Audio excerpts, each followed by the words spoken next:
Bienvenidos a un nuevo programa de Camino al Éxito en el que seguimos los pasos de aquellos que se animaron a emprender. Hoy vamos a conocer la historia de José María Montórfano, que después de un gran recorrido en una empresa multinacional decide emprender con sus ahorros. Así nace Cancat, que hoy comercializa y distribuye productos para mascotas. Acompáñenos que juntos vamos a recorrer su camino al éxito.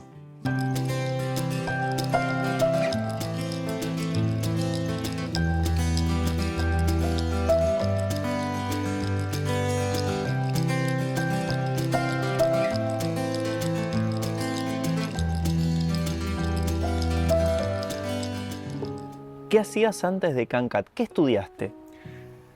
Estudié marketing un par de años. Soy martillero y después estudié en el IAE, pero ya de grande, una dirección de empresas, pero ya era un curso.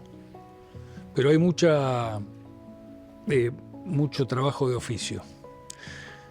A los 18 tenía un kiosco, había un presidente que, parecido a este momento, en el cual había mucha importación, entonces el kiosco se había convertido en un proveedor del barrio de cualquier cosa que yo trajera del Once.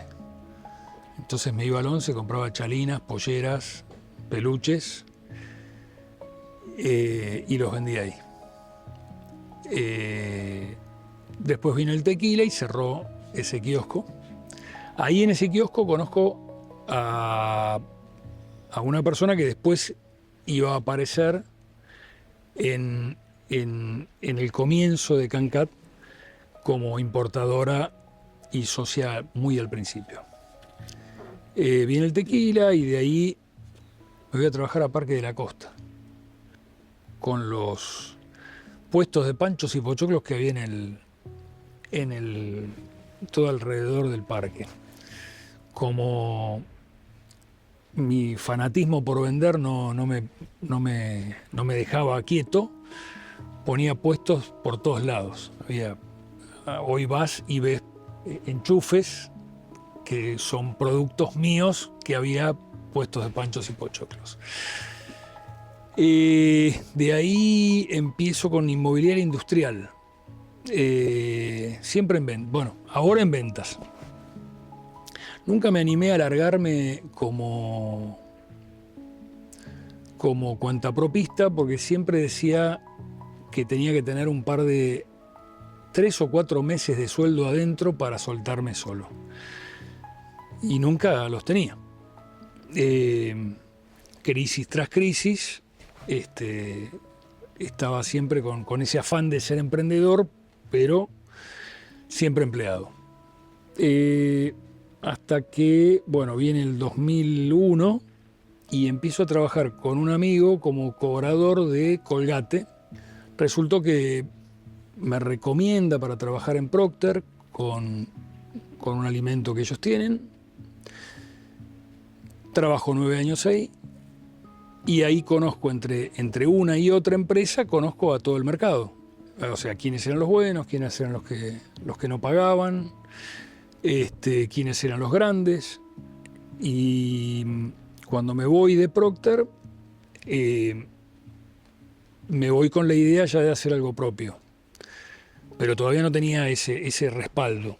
¿Cómo fue tu salida de Procter y por qué aceptaste un retiro voluntario? Yo fui a la oficina de recursos humanos a pedir un cambio de área y una de las chicas me dice, ¿venís por tu salida?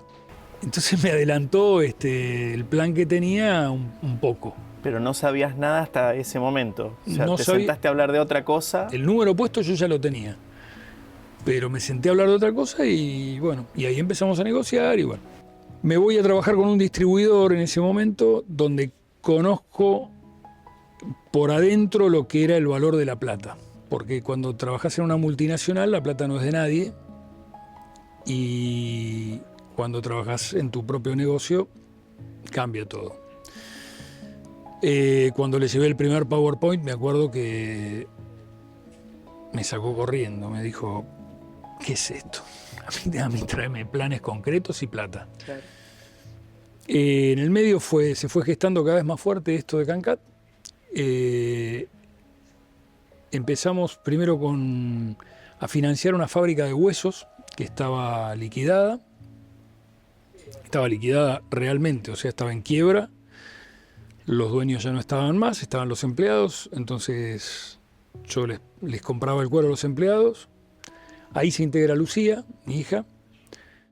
Yo tenía 18 cuando arranco a trabajar con mi papá. Yo arranco sin saber lo que estaba haciendo bien él. Había cambiado, mi papá me parecía la persona que había tenido más trabajos en el mundo. Y me dice, yo estaba por empezar la facultad y me dice, tenía febrero libre, era mi único momento libre de la vida, y me dice, ¿querés venir a ayudarme en el depósito? Y yo, bueno, dale. Iba a ser por un mes el laburo, hasta arrancar la facultad. El único problema que teníamos era sacar y meter toda la mercadería todos los días, porque era tan chico que había que sacar todo para buscar lo que estaba en el fondo y volver a meterlo cuando terminabas. Era un depósito chiquitito, mini, de no más de 30 metros cuadrados, con un portón de chapa que marcaba la diferencia entre afuera y adentro. La oficina era en la puerta del portón de chapa. Mi mamá se preocupaba que yo estaba en la oficina ahí con la computadora. Y teníamos ahí en la puerta la computadora, la cajita de tesorería, que era una cajita así de habanos, y después todos los huesos atrás. José María ya tenía todo en marcha, su negocio funcionaba con la venta de huesos y ya recibía mercadería para el negocio. ¿Pero ya se los conocía como Cancat? Se llamaba Cancat en ese momento, ya vendiendo los huesos Cancat. Que el diferencial que le habíamos hecho nosotros era ponerles código de barra a los huesos y empacarlos, cosa que los huesos se vendían sueltos. Los huesos vienen de curtiembres, de Valentín Alsina, vienen sueltos, tienen olor y qué sé yo, ¿no? Y ahí llega el primer contenedor, que también me valí de la gente esta que conocía. Fuimos a visitarlos con el camión directamente y me acuerdo de la cara de algunos clientes cuando les estaba bajando la oferta que les había hecho, que a lo mejor eran 10 cajas de cada producto, que hoy es una barbaridad. Y ahí empezamos a crecer de a poco. Yo a mi esposa le hice una cuenta, le dije, con $14.000 vamos a dar la primera vuelta, y esto se va a convertir en 20, 25, 28. Con esos 28 vamos a dar la segunda vuelta. Un flujo de fondos así muy sui generis, y bueno, fue pasando así. De ese depósito nos mudamos uno a la vuelta, que medía 100 metros cuadrados, pero cuando entramos dijimos, che, esto lo podemos subalquilar, es enorme. O sea, lo mirábamos y creíamos, medía 100 metros cuadrados. Metimos todo ahí y ya teníamos que salir todos nosotros de vuelta. Claro, ya estaban calculando mal el espacio de arranque. Calculando mal el espacio de arranque. Nos gustó Villa Urquiza en ese momento. Nosotros vivimos en Benavides, pero nos gustó la zona. Ya nos habíamos hecho del barrio, así que alquilamos otro depósito después, 2 años después, y ahí se junta Martín Mainetti como socio.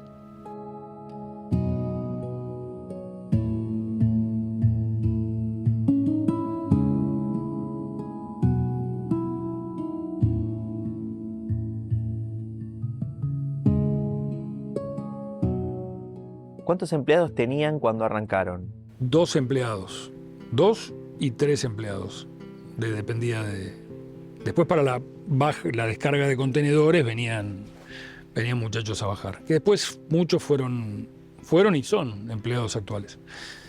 Y después en Chorroarín ya aumentó a 7, 10... 12, y vino la pandemia.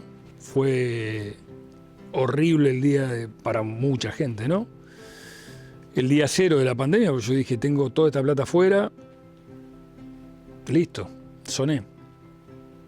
Gracias a Dios que hubo empleados que vivían cerca y que tuvieron el coraje y la buena onda de venir a trabajar a pesar de todo. Éramos esenciales. Bueno, gracias a eso pudimos mantenernos abiertos y ahí empieza a crecer muy fuertemente el tema del e-commerce.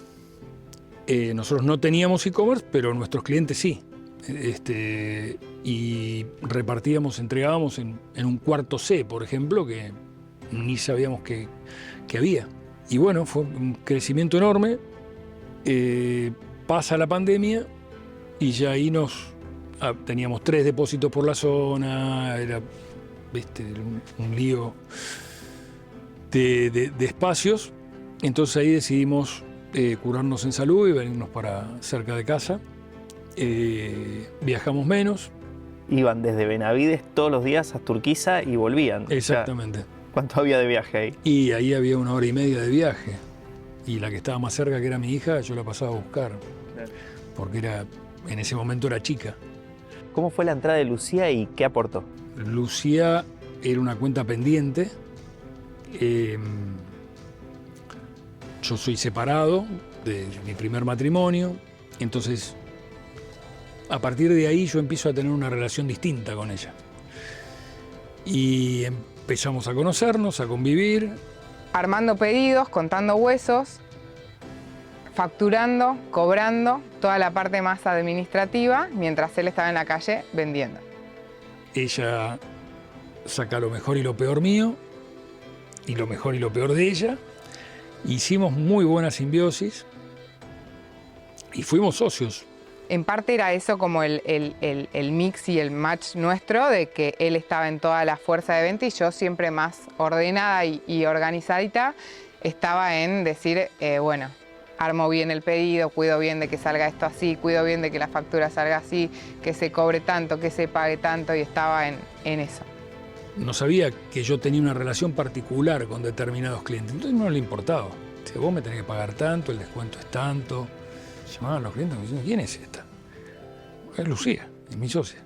Él tenía todo un listado de clientes que él me decía, bueno, vos llamá y fíjate qué vender. Y yo no reconocía el que era el número 1 del país. Para mí era un nombre más en esa lista. Y yo le decía, bueno, me tenés que comprar. Y me tenés que comprar esto, y tenemos esto, y tenemos esto, y tenemos aquello. Y sin absoluta vergüenza decía, bueno, me tenés que comprar. Y así comenzamos. En ese depósito estábamos solos, con un fletero que venía todas las mañanas, 8 de la mañana, y se llevaba todos los pedidos que se tenían que llevar.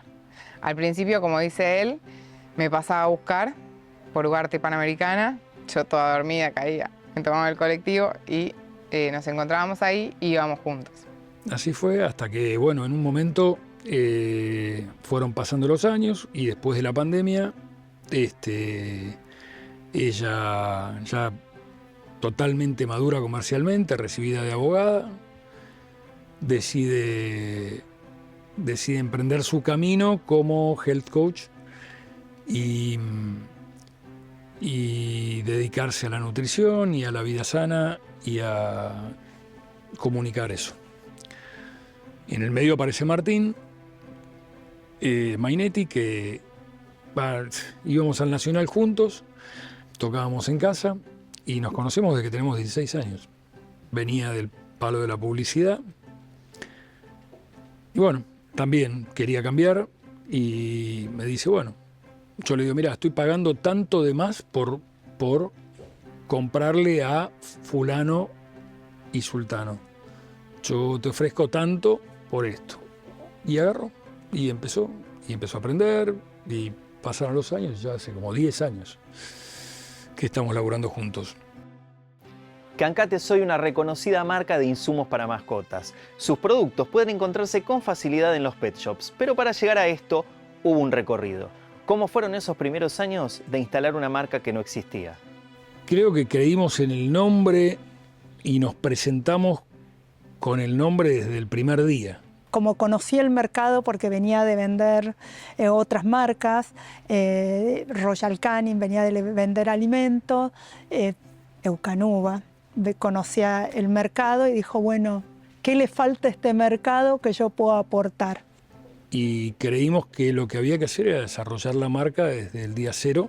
Arrancó con el primer contenedor trayendo, que encima cuando vino a contarme el proyecto que tenía y que quería importar, hizo todo un cálculo, me dijo, mirá, vamos a traer este contenedor y este lo vamos a vender en tanto tiempo y acá vamos a recuperar la plata. Obviamente, no era en 2 meses, como pensó que íbamos a recuperar la plata. Pasó mucho más tiempo. Trabajamos en packaging muchísimo, con Lucía, trabajamos en catálogos, hicimos mucha vía pública. Que se trabaja todos los días, no es que un día llego, pongo una marca, vendo, compro en China, hay que estar 15 años en el mercado trabajando. En esos días era, a lo mejor no había ni producto Cancat, todavía, pero la marca ya estaba, entonces por ahí compramos al principio productos que eran unas colchonetas, me acuerdo, que fui a vendérselas a un cliente y me dijo, pero esto es de fulano. Sí, lo que pasa que... Y ahí quedó. Bueno, todavía está el cliente ese, gracias a Dios. Creer mucho en la marca y meterle y hacer muchos eventos, mucha guerrilla. Nos encantaba estar en... Lucía daba capacitaciones junto con un etólogo que trabajaba con nosotros, o íbamos a eventos, no sé, caras famosos de no sé qué y nos invitaban. O, bueno, donde podíamos estar, estábamos. Para mover realmente lo que movimos, estábamos en todos los lugares. Papelonero, no papelonero, cool, no cool. Estábamos en todos los eventos que había de gato, de perro, de todo. Entonces, por algún lado tenía que entrar.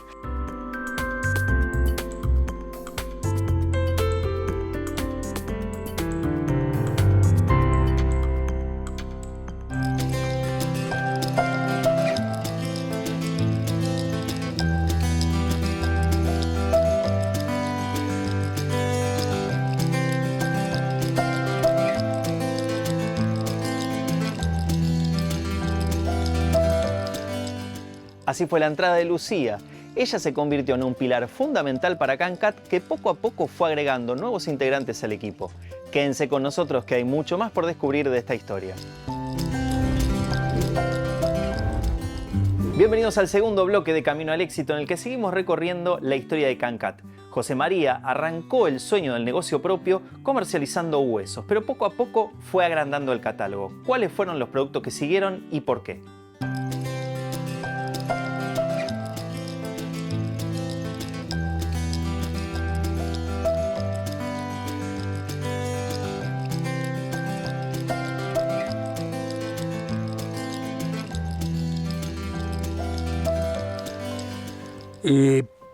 Primero fueron un poco por ir viendo las necesidades que había y lo que íbamos viendo dentro del mercado que se movía.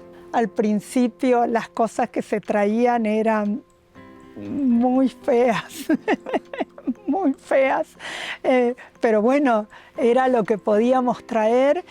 Primero fueron los juguetes, porque fueron una prueba de decir, ok, traigamos accesorios. Y bueno, y después en los viajes, cuando ya empezamos a ir a ver las ferias, los proveedores, qué sé yo, ahí empezamos a ver y a decir, bueno, queremos ir para este lado, queremos tener productos que nos identifiquen. Después yo dije de traer los paños. Había una marca líder en ese momento, pero no fue muy bien. Igual, como era incremental, era marginal, el ingreso por los paños a nosotros no nos afectaba ser la marca líder en ese momento o no. Pero al poco tiempo trajimos piedras sílicas y las piedras sílicas sí explotaron. Porque eran unas piedras distintas a todas las que había. Eso ya existía, la elección de la piedra clásica nuestra, que es la sílica, que a diferencia de toda otra piedra, es una piedra que duraba un mes y todas las otras duraban 4 días y que no tenía olor. Entonces la gente se empezó a dar cuenta de eso, también a fuerza de muchas acciones que hacíamos, contando cómo era el funcionamiento de estas piedras, que duraban un mes, porque la gente decía, no sé, 100 por esta piedra si la otra sale un cuarto. Y porque dura 4 veces más, no tenés olor en tu casa. Bueno, tanto movimos que convencimos a una gran parte del público de que eso funcionaba. Yo las tenía en mi casa, funcionaban. Se convirtieron en el producto número 1. No alcanzaban los contenedores. Te quita totalmente el olor a gato, que no es agradable en la casa. Estas piedras te duran un mes y no tenés olor. Las otras por ahí no sé cuánto duran, pero olor tienen. Y hubo un momento que para mí fue clave en donde nosotros teníamos la piedra clásica sin olor y la de lavanda. Y nos cuestionamos traer otra fragancia más, porque se estaban vendiendo muy bien. Y decimos, bueno, ¿qué había? Cítricos, brisa, limón y rosas. Y no nos podíamos decidir, yo quiero esta, no, yo quiero esta. No. Pero era un montón de plata para decir, bueno, compro esta y esta. Había que elegir una, pero estábamos, yo esta, vos esta. Bueno, ¿qué pasa si elegimos las 4? Traemos las 4 con una fuerte inversión, porque era un montón de plata en ese momento, y la venta se multiplica, en vez de ser por 2, por 6. Y ahí es como que se empezó a mover un poco más. Toda la otra parte, que era mucho más chiquita de los accesorios y del importado, se empezó a mover mucho más que lo que eran los huesos. Después de eso trajimos las transportadoras. Y empezamos a traer las transportadoras escudo, que bueno, fueron un éxito acá. Y después fueron viniendo, integrándose otras verticales, grooming, que son todos los cepillos, sogas. Entendemos que los juguetes son una necesidad para los perros porque les quitan el estrés. Un perro cuando se queda solo está estresado y quiere romper lo que sea. Nos damos cuenta que todos los juguetes se tenían que llamar antiestrés, porque los perros necesitan de distintas actividades, ya sea, no sé, un pitbull que necesita una soga grande y que la podés colgar de un árbol y el perro se cuelga de la soga sosteniéndolo, o un juguete con sonido para un perro chiquito, porque son juguetones y están con el corazón a full y necesitan estar moviéndose.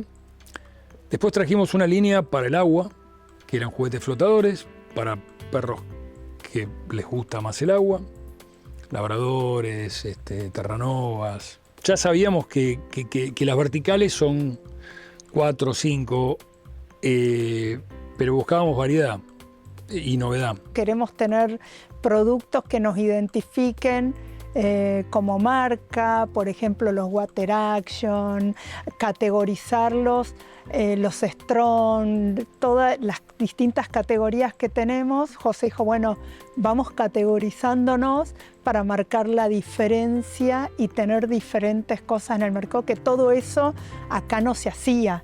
Acá no había marca, no había nada, era lo mismo cualquier juguete. Bueno, y nosotros José fue como pensando cómo categorizarlo y ahí fuimos eligiendo categorías para marcar la diferencia.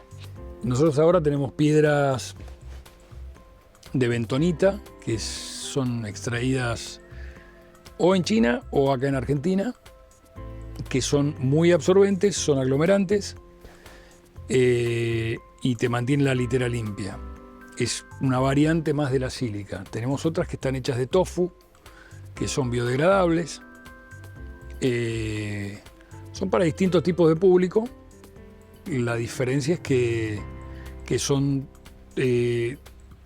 todas son de muy buena calidad,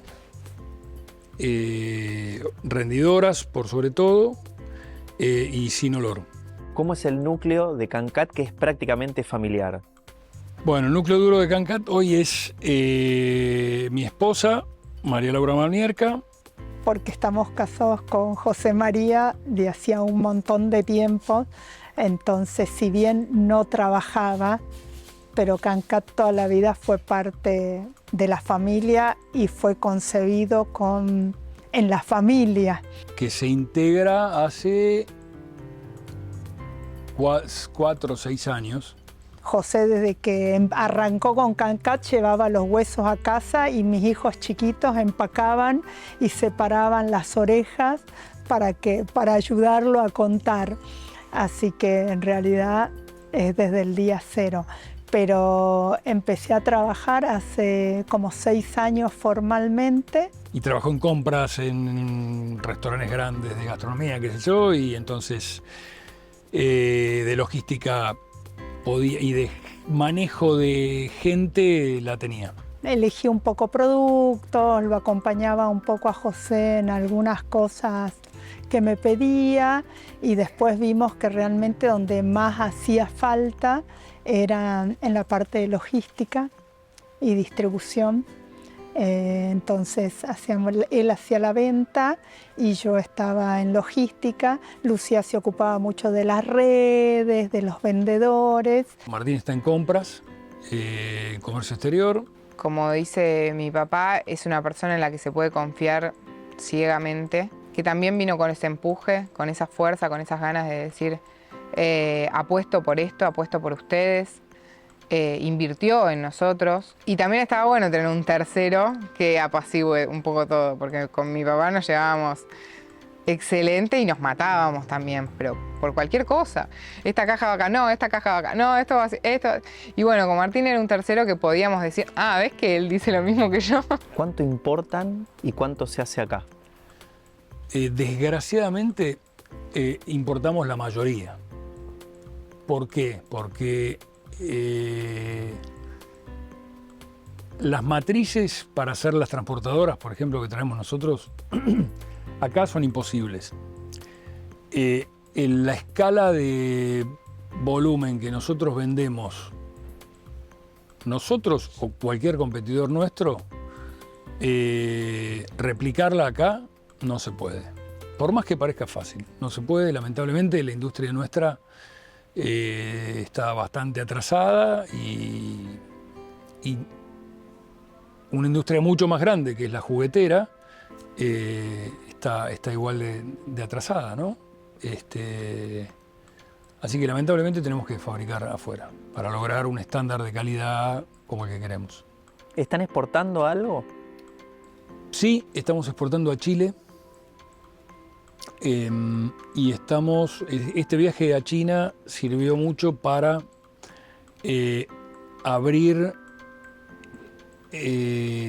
a estos proveedores para que utilicen la marca Cancat dentro de su scope de venta, entonces poder posicionar la marca Cancat en el mundo directamente desde China. Uno de los planes que tiene la compañía ahora es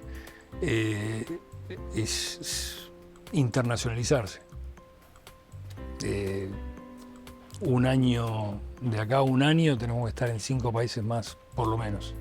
Venimos con pruebas y errores hace un tiempito. Todavía no logramos dar con lo que queremos, pero supongo que para fin del 2026 vamos a estar con un alimento en la calle. Y ahí sí vamos a poder exportar. ¿Qué te pasa cuando mirás hacia atrás y ves todo este camino recorrido en estos 15 años? Siento emoción. No puedo dejar de mirar la altura de estos racks y decir, la pelota. Siento que fue un trabajo muy arduo. Se postergó un montón de cosas de la familia por este sueño, por este proyecto, por todo. ¿Cuánto que hay acá? Mis hijos más chicos y me dicen que a mí me encanta trabajar. Cuando miran a su papá y miran todo, dicen, wow, esto hizo mi papá vendiendo huesitos. Si yo tengo una ilusión y un proyecto, bueno, voy hacia adelante. Que las cosas no se dan porque, bueno, se dan. Yo digo que me encanta hacer esto. No sé si me encanta trabajar. Me apasiona hacer esto. Me gustaría que muchas veces sucedieran algunas cosas un poco más fáciles, pero a mí me apasiona hacer esto. Y lo que se hizo hasta acá y lo que hay por hacer es un montón.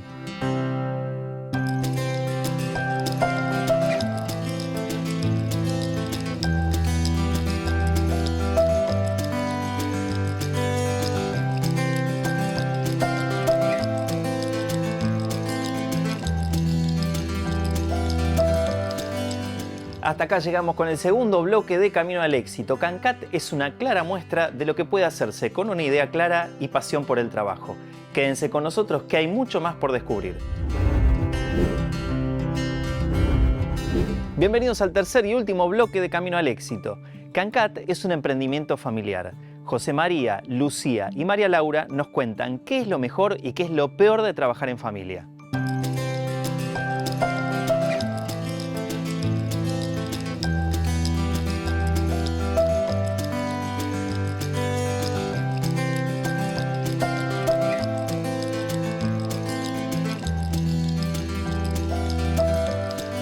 Y lo mejor es que es la confianza que tenés. Todo lo que haces va a tener sus frutos y va a ser para tu marca y tu familia. Creo que hubo momentos donde era muy tenso todo, sí, y creo que hay momentos donde se come y se habla de Cancat y se dice, bueno, esto hay que hacer el lunes, qué sé yo. Y creo que cada uno, nosotros también tenemos a uno de nuestros hijos trabajando acá, que es el tesorero, y creo que ya ahora estamos empezando como familia a decir, bueno, che, de esto no hablemos o lo dejemos para después. Son consejeros que siempre van a querer lo mejor para vos. En la vorágine tal vez no se da cuenta, pero esos pequeños momentos de decir, cuando me pasaba a buscar, por ejemplo, o de decir, che, me haces un mate, y en ese momento decís, un mate a la mañana con tu papá o con tu hermano. Las risas. Que siempre te van a decir la verdad, por más dura que sea, y eso es buenísimo. Y lo peor es que cuando te matás, te matás. O sea, porque no hay pelos en la lengua, porque sale todo y se arman peleas fuertes. Lo peor son las discusiones que podés llegar a tener dentro o fuera de la empresa, sabiendo que son familia, y que a veces se mezclan cosas. Como que uno con otra persona, otro jefe, socio, viste, tenés que tener un poco más de cuidado con lo que decís. Con tu familia no, decís cualquier cosa, entonces ahí se pone más feo. Pero bueno, siempre cuando se tienen como valores, los valores bien, siempre termina bien. Y hay algo que me decía siempre mi papá, que me dice, acordate que es todo un juego. Siempre es todo un juego. Pero es por plata, ¿no? Pero es todo un juego. Y eso, para la vida lo tomo también como que algo que me da tranquilidad. Saber que, al fin y al cabo, sí, es eso. A veces se puede separar el trabajo de la vida hogareña, pero en ocasiones ese límite se desdibuja. En Cancat, ¿alguna vez una discusión llegó a casa? Un día que alguien me dijo que se iba, fuimos a tomar una cerveza a un restaurante y alguien me dijo, me voy. Me costó muchísimo. A mí en algún momento yo me recibí, no sé, a los 25 años me recibí de abogada, que había estudiado una carrera que me daba igual. No terminaba de saber por qué la estudié. Siempre me gustaba más la alimentación, la salud. Se me empezó a despertar una cosita de la autorrealización. Quería emprender mi camino 100% sola, probarme sola, y sabía que había algo más que yo venía a hacer. Y me costó horrores irme. Por un lado porque estaba dejando una seguridad y una estabilidad, y una cosa a la que pocos pibes de 25, 26 años llegan. Era socia en una empresa, teníamos todo esto, o sea, es muy fuerte dejar esto por un no sé qué. Por un lado eso, Y por otro lado, porque yo decía, es mi bebé, es mi marca, es mi vida, o sea, ¿cómo no lo puedo soltar? Ahí me salió como diciendo, ¿cómo? ¿No eras? Esto no era así. Y hoy me entregué y sigo en ese camino todavía de descubrimiento. Estoy en la salud, estoy en el bienestar, soy coach de salud y profe de yoga, pero sigue siendo esto mi casa. O sea, sigue siendo mi casa, sigue siendo de mi familia, yo lo sigo considerando mío, yo sigo llegando acá y me sigo emocionando, sigo filmando y diciendo no puede ser esto, porque de verdad estábamos en un depósito que ocupaba lo que estamos ocupando nosotros en este momento. Entonces, y sigo estando para las cosas importantes que me necesiten acá. Vamos tratando de limar cada vez más y van viniendo las nuevas generaciones. Ahora está mi hijo Benjamín, que también estudia Derecho y está en la tesorería nuestra, pero es un gran consejero. Tomamos unos mates a la mañana y podemos charlar de cómo está todo y bueno, vamos creciendo juntos. ¿Cuál fue el momento más difícil desde que empezaron con CanCat? Los momentos más difíciles fueron todas las devaluaciones que hubo previas a las elecciones. O sea, cada vez que hay una PASO acá en la Argentina, y yo me pongo muy nervioso. Desde el momento que empujábamos, que José empujaba el auto a la mañana para salir a trabajar, porque el auto, si no lo empujaba, no arrancaba. Otro momento duro fue la pandemia, porque un día les dije a las chicas, vamos a dar malas noticias hoy. Vamos a hablar, lo siento, vamos a dar malas noticias. Porque había que cortarle el crédito, porque había que decirle que se le podía o no vender, los primeros días, ¿no? Toda la vida fue remar y uno, por más que la empresa haya crecido, uno sigue esforzándose.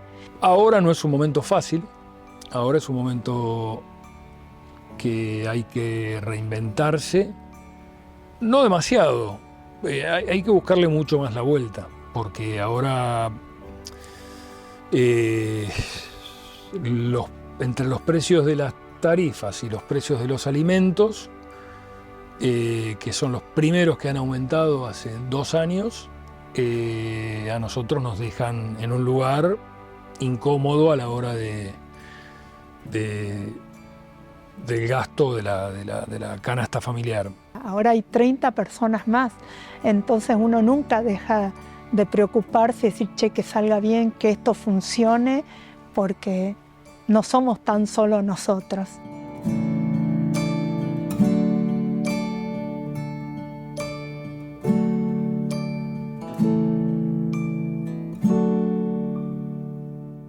¿Y cuál fue el mejor momento? Como vendedor lo tengo que decir, todos los fines de mes. Cuando llegas al objetivo de mes, del mes que te propones, ¿no? Cuando uno ve que las cosas funcionan, que entregaste un pedido y salió todo perfecto, que ves que la gente conoce el producto y te dice, che, qué bueno este producto.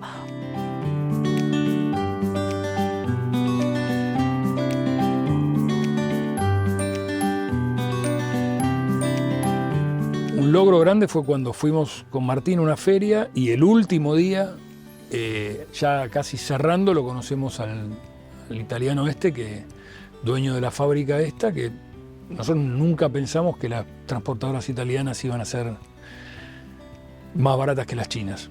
Y bueno, tienen diseño, tienen precio. Fue un momento bárbaro ese. Cuando los clientes nos compran y nos eligen, está buenísimo y para nosotros realmente es el mejor momento entrar acá y ver un depósito de 900 metros lleno de mercadería.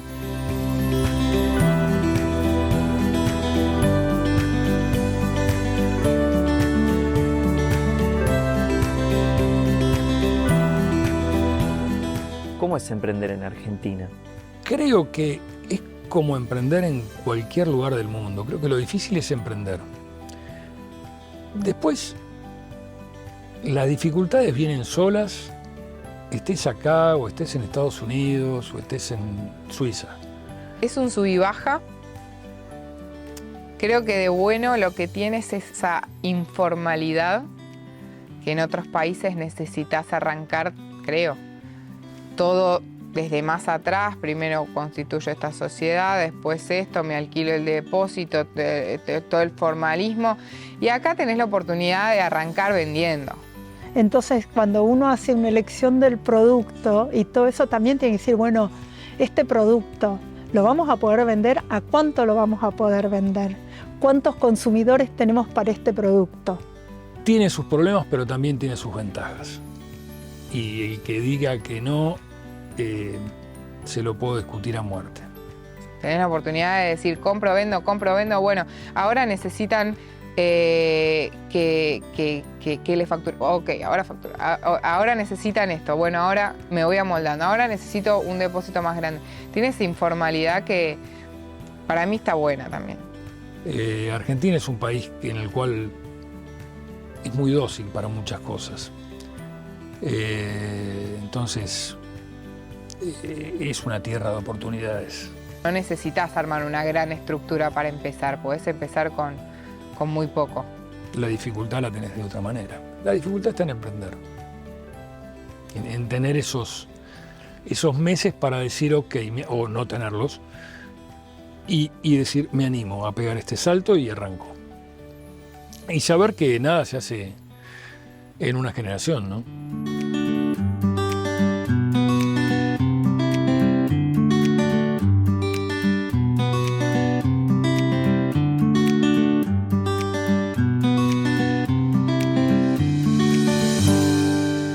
¿Qué consejo le darías vos a alguien que quiere emprender?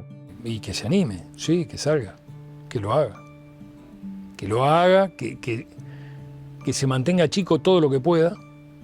Que haga algo distinto. Hay mucho de lo mismo por todos lados. Y creo que lo que funciona es lo que viene desde el alma y lo que trae algo distinto para el mundo, es lo que aporta.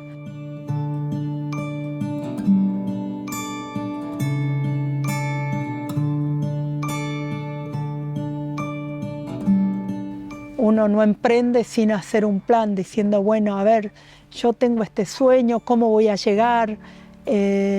¿Cuánto me va a costar? Sobre todo ahora que empezamos a ver que este país empieza a estar un poco más estable. Que no tenga estructura, que no tenga depósitos, que tenga todo lo que pueda estar bajo perfil y chico. Y creo que esa es una clave de emprender, la distinción y creer en lo que estás haciendo. Si no crees en lo que estás haciendo, no hay forma de empujarlo. Cuando crees, lo empujás y lo empujás con toda y se ven en un montón de marcas cuando está ese empuje que es del corazón. Muy importante poder hacer el número fino, realista, cuando uno quiere tener un emprendimiento propio y saber cuántas horas le va a dedicar y cuánto tiempo y sacrificio tenés que dedicar para cumplir tus sueños, ¿sí? Crear una marca para mí es fundamental. Crear una marca que responda el día de mañana a una tarjeta. Yo venía de Procter, que sacaba la tarjeta y era una tarjeta que valía un montón. Y conseguimos con el tiempo que la tarjeta de Cancat valga. ¿Qué es el éxito para vos? Todavía no lo sé, porque creo que no está en lo material. Creo que son pequeños logros. Teniendo en cuenta varias áreas de nuestra vida, teniendo en cuenta la familia, teniendo en cuenta las finanzas, teniendo en cuenta la autorrealización o el trabajo, el orgullo en ese trabajo. No súper exigido y perfecto en cada una de esas áreas, pero sí equilibrado y sentirse bien con uno mismo, que eso traiga a sentirse bien con uno mismo. Y poder trabajar en lo que a uno le gusta y ver que lo que donde uno pone en energía va creciendo y va generando buenas cosas. Son pequeños, o sea, veo la palabra Cancat y digo, sí, eso es un éxito o es un logro, pero el éxito pasa porque la familia esté bien, el éxito pasa por la salud, pasa por ahí son muy clichés, pero pasa por ahí, pasa por descansar tranquilo. Que uno pueda estar tranquilo, que pueda estar orgulloso de lo que hace. No te voy a decir que es solo la salud y la familia, porque no, a uno le gusta y le da tranquilidad tener cierta estabilidad económica. Vivir en un lugar en paz o con un lindo paisaje. Saber que lo que estoy haciendo a nivel laboral funciona y va creciendo y va para adelante. El día de mañana, cuando no estemos, o José o yo estemos retirados y nuestros hijos queden trabajando en CANCAT, haciendo de CANCAT otra generación que continúe con esto.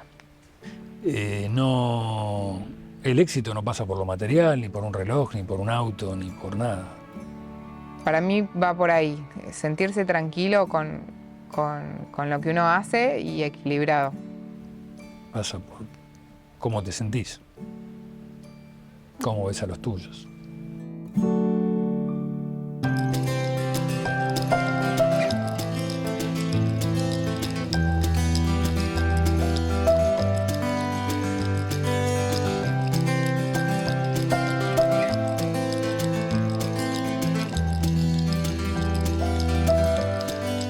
Hasta acá llegamos con el programa del día de hoy y esta fue la historia de CANCAT contada por José María, Lucía y María Laura. Juntos hicieron realidad el sueño de José María y lo convirtieron en un referente de productos para mascotas. No se olviden de seguirnos en las redes @UniFeTV Oficial y denle clic a la campanita en el canal de YouTube así ven los videos cuando los subimos. Nos vemos la semana que viene con una nueva historia de Camino al Éxito.